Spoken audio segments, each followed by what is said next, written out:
Consul General of the Philippines sa Dubai, si Marford Angeles. Magandang umaga po, Conjen Angeles. This is Erwin Tulfo and Aljo Bendijo. Live po tayo sa PTV nationwide at Radyo Pilipinas po worldwide. Good morning po, Consul General, sir. Good morning po sa inyo, sir. Apo, kumustahin ko lamang po, unahin na po natin ito pang namatay po. Naasikaso na po ba ang hindi repatriation, kundi pagpapabalik ng kanilang mga bangkay? Na-inform na rin po ba mga relatives? Are they already in the funeral parlor? Sino po ang gagasta sa gastusin para maiuwi po itong mga kababayan natin pumanaw dyan sa Dubai, Sir Angeles? Yes, sir. Bali po, tatlo po sila. Unfortunately, kababayan natin po na naapektuhan ng napakalaking storm na nangyari po dito. So, isa pong male, dalawang female. Isa po ay aircraft mechanic.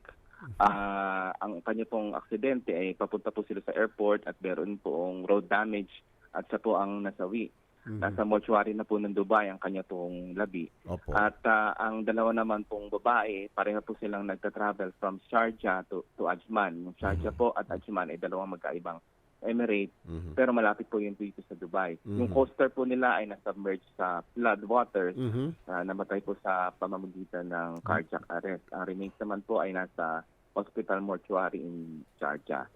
Ang Migrant Workers Office po is in touch with the NOK at nakikiramay po kami sa kanila at kino-coordinate na po natin with their respective employers. Sila naman po ay employed by their respective companies.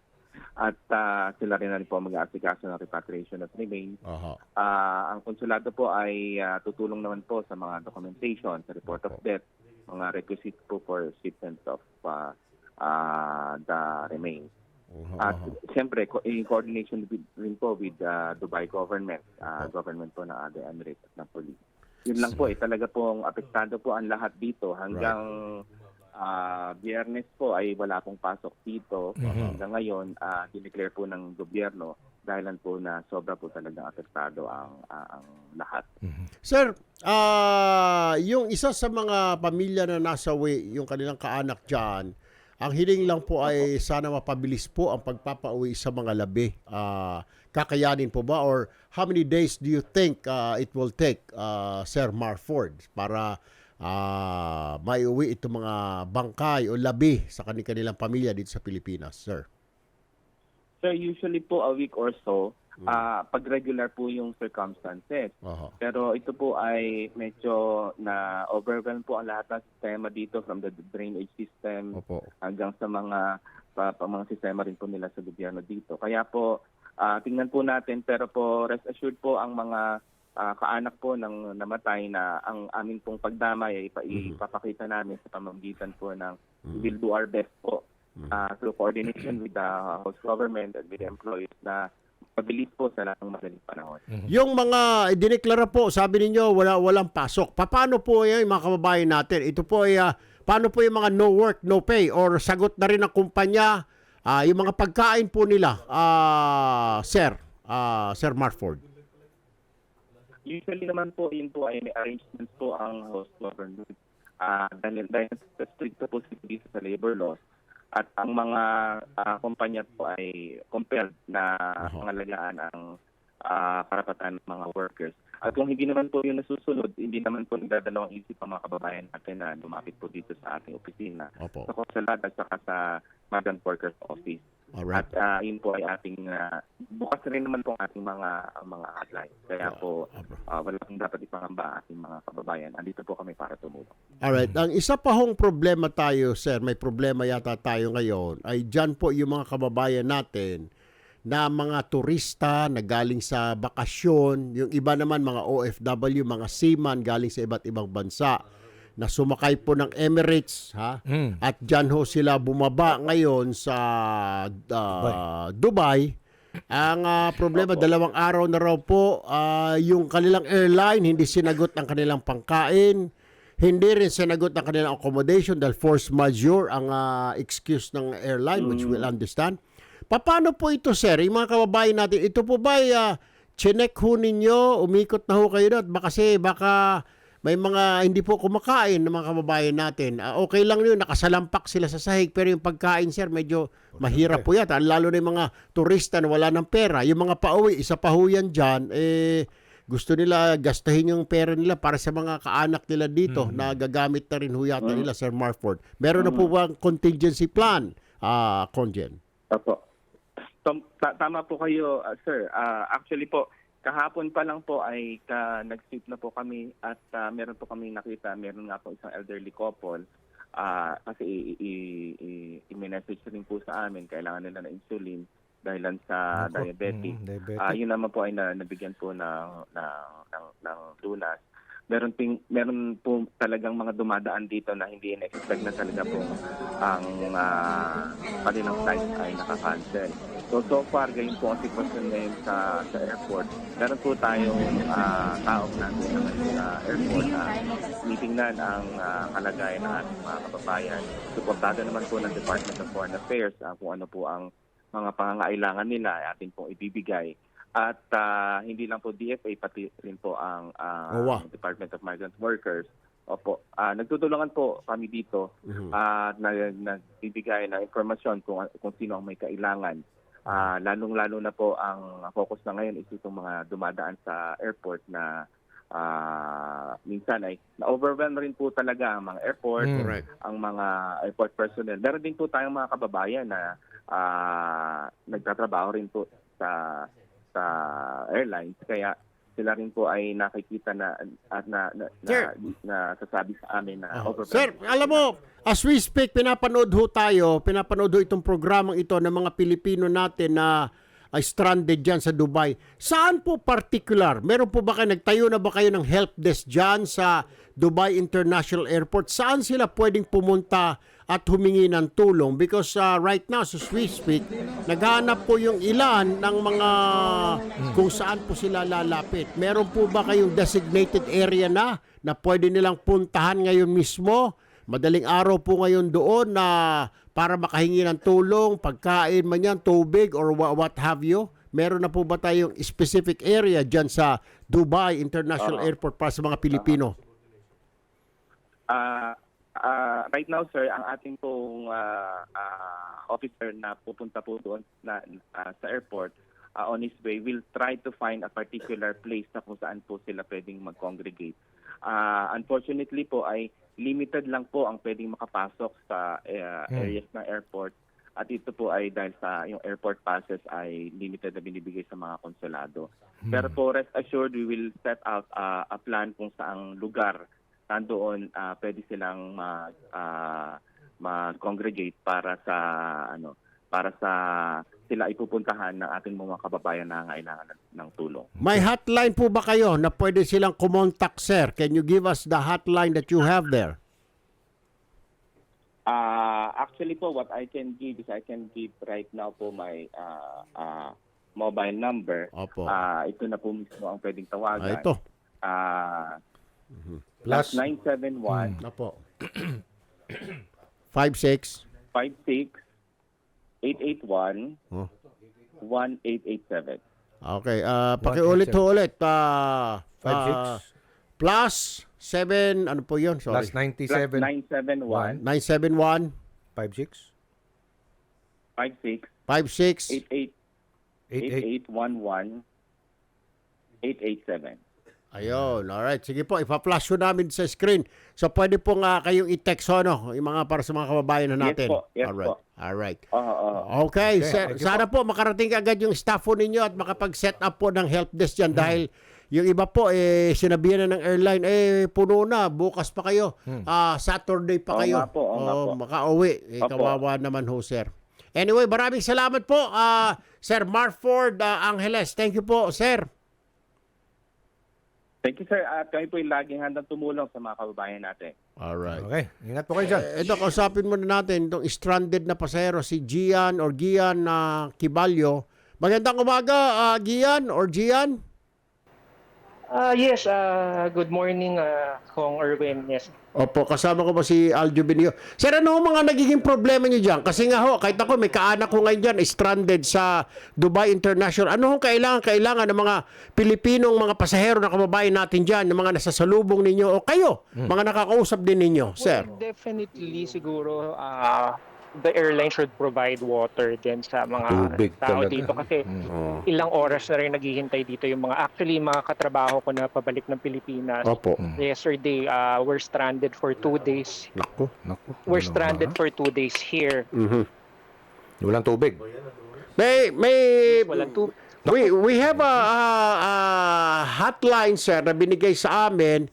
My staff can give it to you para you can text them at magsiset up daw ho sila ngayon ng area dyan para pwede hong lapitan ng mga Filipino travelers po na stranded ngayon dyan sa Dubai, sa Gian. Hello, Gian. Tama. Yes, Kong Erwin. Sorry, nandito ako sa may... Actually, pa-check-in na naman kami ngayon. Ah, Pero okay. It took us how many hours for us? Pauwi na. At least Salamat sa Diyos. Salamat sa Oo. Diyos. Thank you. Hindi ako siya pa-uwi.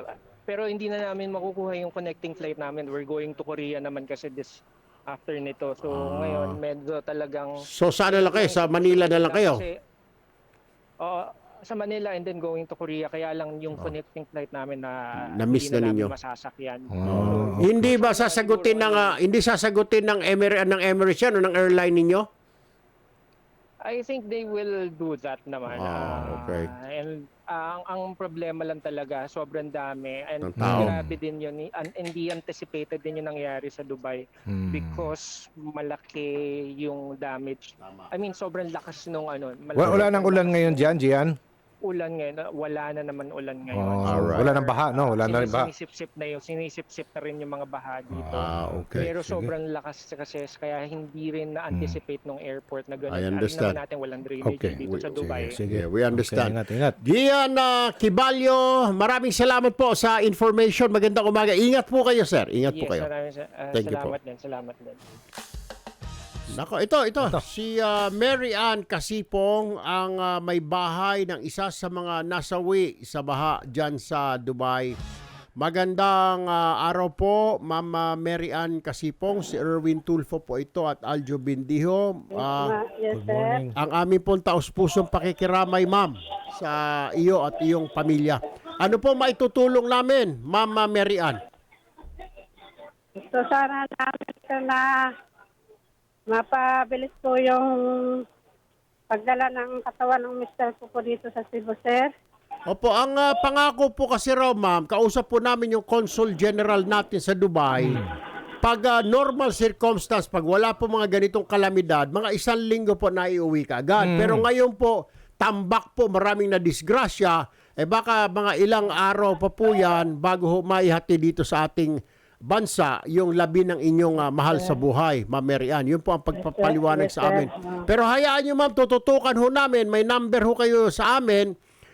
Pwede po kayo mag-text anytime para kung say next week ho, Monday, wala pa rin kayong balita, tawagan nyo po kami. Kami na ho mismo ko-contact doon sa Consul General natin, Ma'am Mary Ann. Yes, sir. Salamat, sir. Alright, maraming salamat po. Ang aming po taos-pusong pakikiramay muli, Ma'am Mary Ann Kasipong. Salamat po, sir.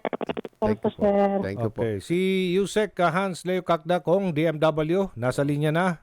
Yusek, magandang umaga. This is Aljo Bendijo with Kong Erwin Tulfo. Magandang umaga, Sir Aljo and Kong Erwin. Magandang umaga din po sa inyo. Opo, we've heard already what happened doon sa mga nasawi po nating kababayan, and I believe, sabi po ng Consul General natin doon na nandoon na po naman sa mga morgue at aayusin naman ito po ng gobyerno ho yata nila para maiuwi ito mga labi. Ang tanong ko lamang po ngayon, Yusek, paano po yung mga kababayan natin na mga stranded na pauwi sa ating bansa, na stranded dyan sa airport ngayon, mga OFW, mga seaman, ano ba kayang tulong ang maibibigay natin? Opo, meron po tayong teams na nakatalaga sa airport ngayon and we are also in touch with the airlines. may 3 pong airlines yun. At sa pagkakaalam po natin ay walang kanseladong flight, delayed po ang flights, pero dahan-dahang nagiging on time na rin po, at meron din pong food assistance tayo at ibang forms of assistance na nakahanda kung meron pong nangangailangan ng tulong. Alam namin may ilang airlines din po na nagbigay na ng ganitong klaseng tulong, which includes accommodation and transport. So kung kami po ay naghahanap din ng pwedeng matulungan sa airport, at handa naman po tayong tumulong. Meron po ba kayong parang help desk? Saan po? Kung meron man, saan po sila po pwede? Kasi right now, as we speak, sir, pinapanood po tayo ng mga at pinapakinggan ng mga stranded na pasahero dyan sa Dubai International Airport. Tayo pinapakinggan ngayon at this very moment. Meron po ba tayong help desk dyan? Saang pwesto po sila pwedeng pumunta, sir, para makakuha ng ayuda mula po sa DMW or sa ating gobyerno? Meron pong doon sa mga nakatalaga tayo, malapit-lapit po doon nasaan yung mga airlines na bibigay ng Food. ng flights, no? Aha. So 3 po 'yon, Emirates, Cebu, dahil Emirates, Cebu, doon po tayo Pwesto. may lapit nga sa airline. And then meron din po tayong hotline. Nandito po. Hindi lang po, ha? 632. Pero po. Sir, Wala. can you hear us? Kasi napuputol po kayo. Can you hear us? Sir, paki-check na lang po ulit ng mga tao ninyo doon at this point, because may mga feedback po kami, may mga text po kami. Kani-kanina lang about 10 minutes, wala po silang malapitan. Or if ever, kung meron man, hindi po nila nakikita raw kung nasaan yung representative natin doon sa airport. Okay po. Yes Yusek. po, sir. Well taken. Naka well identifiable uniform and sila, but agree po ako kasi sa laki siguro ng airport ay may mahirapan na maghanap, pero the safest po that I can say is nakatalaga po kami sa malapit po nasa ng mga airlines which is Cebu Pacific, Ayun. Philippine Airlines and Emirates. Aha. But nevertheless, meron po ang hotline, meron tayong general hotline 1348 Apo. plus 632-1348. Pero kukunin ko rin po, sirs, yung hotline ng ating konsulada doon. Tama. And the Migrant Workers Office. Ibibigay ko po after this call yung Okay. hotline. Sige po. Sir, Para panghuli na lamang, baka pwedeng i-accommodate nyo na rin po yung mga returning Yes. tourists po natin. Wag lang po yung OFW. Ano po, Yes. Secretary Kakda? Yes. Lalahatin po natin, sir. So, Ay, huwag kayong salamat. mag-alala po. Ay, Kasi salamat po. magkakasama po naman sila, and tutulungan po natin lahat. Of course, in partnership with the DFA, with our Embassy and Consulate General. Salamat po, Secretary Hans Kakdak ng DMW. Good morning po. Thank you po for your Good time. morning. Salamat Thank you po. Opo. Ayos.